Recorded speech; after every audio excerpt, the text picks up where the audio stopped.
Welcome to Conversation with the Community Leader, brought to you by the Leadership Kitsap Foundation. I'm your host and Leadership Kitsap alum, David Walters. With me today is Chad Melton, president of the St. Michael's Medical Center. Chad, thank you very much for coming. Yeah, thanks for having me. Appreciate it. St. Michael Medical Center proudly builds on the rich tradition of the Harrison family for the last 100 years. They're part of the Virginia Mason Franciscan Health System of 10 hospitals and 230 specialty clinics, and have recently completed a $645 million renovation and expansion that gives us the latest in technology and the latest in healthcare. But before we talk about all those things, Chad, let's talk about you.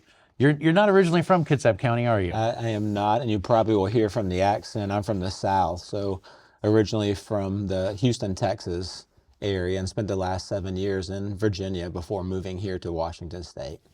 So what's your education background? So I have, started down the path of wanting to become a physical therapist and learned pretty quickly that was not for me. I had an uncle in the business at the time who was a leader with HCA, and he said, hey, this would be a great opportunity for you. You love people. Why don't you try healthcare administration? And so I started down the track of becoming a healthcare administrator. So I have my undergraduate and graduate degree in healthcare administration from Southwest Texas State University. Well, that's interesting because most people I interviewed didn't necessarily start their path where they've kind of ended up. Yes. So that's really interesting. So what was your first job out of school then? My first job was, I was an associate administrator in Tucson, Arizona. So I got my first job in 2000 and just absolutely loved it. It was a community-based hospital, brand new facility that was being built at the time. And so I was one of the executive leaders who opened up one of the hospitals there in Tucson, Arizona at Northwest Medical Center, Oro Valley. So one of the interesting things about a career in the medical industry is you can pretty much pick where you want to live, and because there's always a need wherever you want to go. So then how did you get to Arizona? I mean, how did you get from Arizona to Virginia? Yeah, so I've worked all over the country. And so this is my wife and I's 8th move. Oh, wow. And so growing up in healthcare, people probably don't know, but the average tenure is about 3 years in one specific location. As I think we all know, just with the pressure, the work pressures, the work-life balance, and having mostly worked in the for-profit side of healthcare, they typically moved us every 3 years. And so if you were doing well, you were constantly moving to the next location. Okay. And then when did you begin with Franciscan? I started a little over 2.5 years ago. Oh, okay. So you weren't in their system somewhere else? I was not. This was brand new for me. I was looking for more of a mission-based organization. Having worked on the for-profit side, they believed in the mission, but oftentimes it was direct correlation to the money. And so I wanted to move somewhere where there was that balance of quality, patient experience, being able to work with our team, and then have the financial results so that we can meet our mission.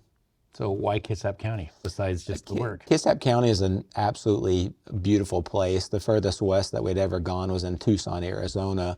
But it was quite a coincidence is that my mentor from my first job was actually here with Virginia Mason Franciscan Health. And when the job opened, he said, hey, I think you should apply. You'll be a great fit for the community, a great fit for the hospital, and came and joined the team. And you've been here since 17, is that what you said? We've been here for 2.5 years. Oh, 2.5 years. September Okay. will be my 3rd year anniversary here at St. Michael Medical Center. Well, It does go fast. We're glad we have you here. Yeah, thank you.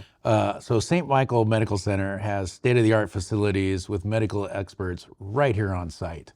I know this is almost a hard question, but what are some of your primary services? Primary services for us, so cardiovascular, is our number one service line. And most people don't know that we have the fastest door to balloon times. And so if you don't know what door to balloon, so the time that you come into the facility to the time they open up the vessel, we have the best times in the entire state of Washington. We're the top 3 programs in all of Washington State for cardiovascular services, one of the top hospitals across the country. And the way that part is set up, because we recently had a great family friend go through there, and is you have everything right there in like a wing where you have the pre-surgery, the surgery, the doctors, everybody is like co-located. Is that the kind of the latest trend and the latest technology? Yeah, I mean, some innovative things that we've done is work with EMS across the county and even over in Jefferson and Clallam, is that patients who we know that are having a heart attack that were identified in the field never go through to the emergency room. They go directly to the cath lab. So all the registration, the physicians, the staff are there waiting for the patient. Because when you talk about the heart muscle, I mean, if time is everything. And so we made sure that we have a really solid process. And that was one thing of building a new facility. Those who had been at the old Harrison Hospital, it was all different places, different locations, not nearly as efficient, certainly not as beautiful, even though I know we love the old Harrison Hospital, certainly didn't have the aesthetics that we have today. And then technology, it seems like, I think, are you still the newest hospital in the state of Washington? Certainly within Virginia Mason Okay. Franciscan Health. I mean, the new facility was about $550 million. So And- not a small amount of money. And then, so how many employees? You are the second largest employer in the county. We are and behind the shipyard. And have been my entire lifetime. You just always have been, even when they were Harrison. So how many employees do you have? So at the hospital alone, not including our clinics or our relationship with the doctor's clinic, we have 2,500. And so as you mentioned, we are the second largest employer, but we are the largest private employer in Kitsap. And people often don't know our payroll alone per month is about $21 million. And when you talk about healthcare jobs, healthcare in its own right is a huge economic engine for most communities. Oh yeah. That we're in. And so with the average hourly rate approaching $70 an hour, how many jobs do you have to create in other industries to create one healthcare job? Yeah, that's outstanding. That's a big impact economically, Yes. Positive impact. So some of your biggest challenges, I know workforce, right? We have a national shortage of healthcare workers. We have a local shortage. How is that still one of your biggest challenges? And then what kind of actions have you done? Because I know you specifically have been partnering with a lot of groups on resolving that issue. So. Yeah, workforce will continue to be the number one challenge. If you look at our workforce in general, with our 2,500 employees that work at St. Michael Medical Center, 90% live in Kitsap County. And we know that the population here, it's 10 years greater on average than it is in King and Pierce County. The healthcare need is only going to continue to grow over the next 5 or 10 years as people retire here locally. So workforce is absolutely number one on the list. Number two on the list would be addressing some of our post-acute challenges. We have a significant length of stay problem, and it's not just at St. Michael Medical Center, but across the state, where we can't discharge patients to the next level of care because of access issues and challenges. So you have to keep them longer to ensure their recovery? We do. We keep them longer. I think most people think, I mean, healthcare is a very complicated industry, very complicated business. Even oftentimes I'm asking different experts about specific things. Most people think that when they see their bill, it's $300,000. That's not what the hospital gets paid. So every day the way that it works is Medicare pays you a fixed amount of money regardless if the patient stays 1 day or 300 days. And so for St. Michael Medical Center, for each day over what they consider that length of stay, it costs us about $1,600 a day. So it is a significant challenge for us. But back to the workforce piece, we've been working, as you mentioned, with different community partners, and that has been my goal, is to collaborate and partner, because St. Michael Medical Center can't do it all by ourselves. It's going to take everyone to focus on those specific issues. So we've worked with the county commissioners, we've worked with Olympic College, we're currently working with the various STEM programs throughout the county about how do we create career pathways so that we can get people interested in the fields of healthcare, whether it be a medical assistant, a CNA, an RN, imaging aid, and get them interested, and then partner with people like Olympic College and the county to create new programs here locally so that we can keep people here. So that will bring people in to get the education and then stay for the jobs. But it's very interesting, the approach of You said working with younger kids to get them interested in healthcare. So, man, can you imagine a doctor that grew up here? I mean, well, that would just be, priceless almost, right? Or a nurse or another healthcare worker that is originally from here would just be almost priceless to your organization. So you mentioned profit and private, right? You said you're the largest private employer, but you're also a nonprofit. What do those terms mean, and can you maybe clarify those for our viewers? Yeah, so nonprofit, or no matter if you're for profit or not for profit, you still have to make a margin. It still is a business, and we're the business of taking care of people, and so that's absolutely critical for our overall success. So the money that we earn here goes back into different technology, different resources, creating access points. So those are really the nuances and the differences. Okay. And so it is mission based, and so our goal is to take care of our community.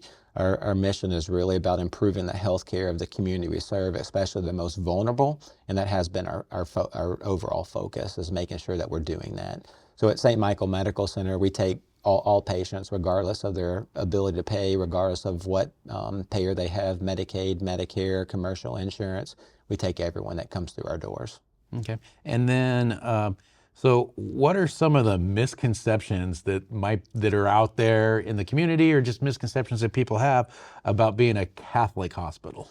Yeah, great point. I think that when we put the name of St. Michael on the old Harrison facility, people automatically assume that we were a Catholic organization subject to the ethical and religious directives of the Catholic Church, which is not right.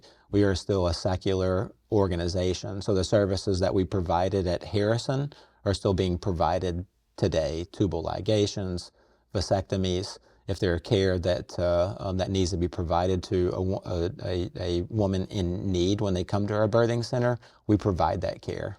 So really are building on the legacy from the Harrison family. That is an actual fact, not just in your statements. It is. I mean, we have a lot of tenured employees that have been with the organization 30, 40 years. I just signed an anniversary card for several employees that had been with us for 40 years. Outstanding.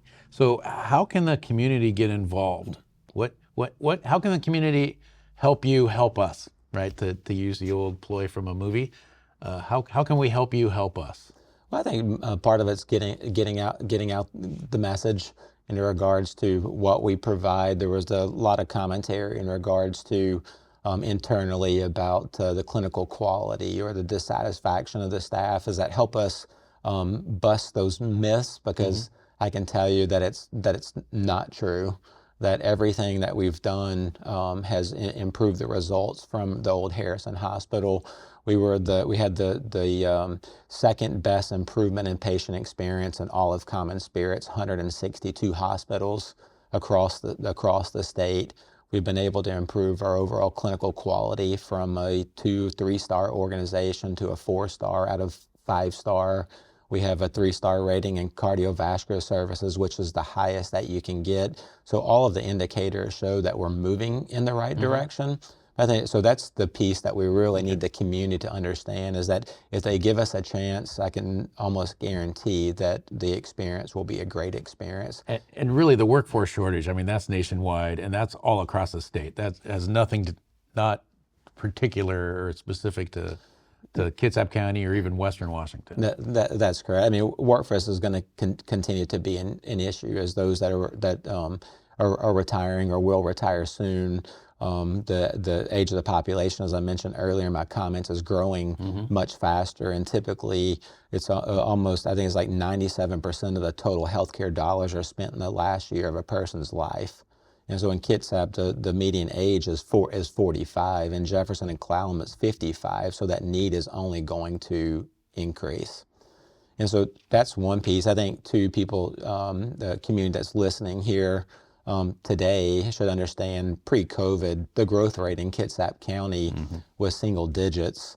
Since COVID, we've almost double-digit growth and then with the expansion of the shipyard and then a new carrier group coming, we're working absolutely as fast as we can to meet the overall needs, knowing that all these things have happened over the past 3 years. So in doing research for today, I quickly realized that St. Michael's is here for the long haul. Their actions are not only to solve today's problems, but really solve the needs for the community down the road. So what's next for St. Michael Medical Center? Yeah, is to continue to meet access or grow as the community grows. So some of the key projects that we have going on, because there is a significant ED boarding issue. So boarding meaning inpatients having to stay in the ED. We have a bed challenge right now, so we're underway. So we actually broke ground this week on a brand new 74 bed tower at the cost of about $105 million. We're also opening a freestanding emergency room urgent care in Bremerton and got permits 2 weeks ago. And so hopefully by the end of this year, we'll have another freestanding ED urgent care. So you've got a lot of exciting things going. Yeah, we do. And then we're recruiting 15 trying to recruit 15 new physicians to the community. Significant need for primary care. That project is underway. We've got one thing that I said earlier, and you mentioned too, about collaboration. So we're working with Paulsbo Fire. We're working with South Kitsap. We're working with Central Kitsap, Bainbridge on their CARES program, a street medicine program, so that we can go out and help try to decrease the number of unnecessary 911 calls, try to address those who are coming to the ED for primary care related needs that don't need to be there. And so it's a collaborative effort where they provide social work and a paramedic, and then we're in the process of starting to recruit advanced practitioners to embed in those programs to meet patients where they're at today. So there's a lot of work happening, and I think your next guest with Jennifer Creeler-Moss, we've invested in their medical respite program that's underway in Bremerton now, because that's what we see is that it's very difficult to discharge patients who are unhoused, and we're investing to make sure that they get the continuity of care that they need. So it sounds like, and I want to make sure I'm correct on this, is with all the challenges we're facing, our growing community, our aging community in Kitsap County, that there's a lot of benefits for having a big organization like Franciscan. You may not be as agile as a smaller group, but you also seem to be a lot more forceful and a lot more momentum growing on seeing things come through. So what are some of the advantages of having the Franciscan behind you? Yeah, there's a great question. Yeah, I think people remember back to Harrison Day, it was a little more agile. I think that most of us who have worked in the corporate type structure for a very, very long time, it allows us to continue to provide resources for the community, because not all of our facilities in Washington State, you mentioned 10 earlier, over half those hospitals lose money every year. And so that's the benefit, is that other hospitals who are making money across the country can actually help stabilize healthcare in a state in which those dollars were not given there. And so there are some distinct advantages. There are, and so that's that piece of it, but also the capital aspect. And I think it's one of the reasons why the original board made the decision. They saw that it was going to be very difficult to raise the capital that's necessary. So over the past 10 years, we've almost spent $1 billion here in Kitsap, and we'll continue to do that and grow with the community. So I'd love to dive into all aspects of the amazing things that St. Michael's does and future things, but I want to discuss leadership here. With so many different programs, what tactics do you personally use in your leadership to be innovative and to think long term?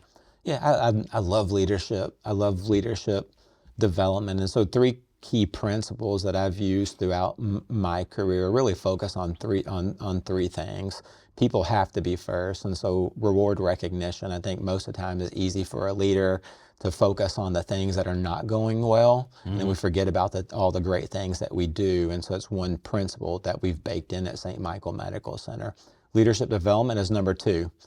Because typically, the hospital, I may be the president, but they look to their leaders within those departments. And oftentimes in healthcare, we promote people with the clinical skills, but not always with the leadership skills necessary. And so to make them become more well-balanced, to understand the business side, the clinical side, so they can become more well-rounded and support support their teams. And then really a third thing is around communication. Communication is absolutely key. It has to be strategic. It can't be off of the cuff, because different in healthcare, we're 24/7, 365 organizations. So we have people working every single day of the week. So develop a strategy in regards to how we're going to reach the front line, how we're going to reach our physicians, so that they're engaged in the process. They understand where the organization is, where we're going, and a way for them to be able to give feedback in what we're doing.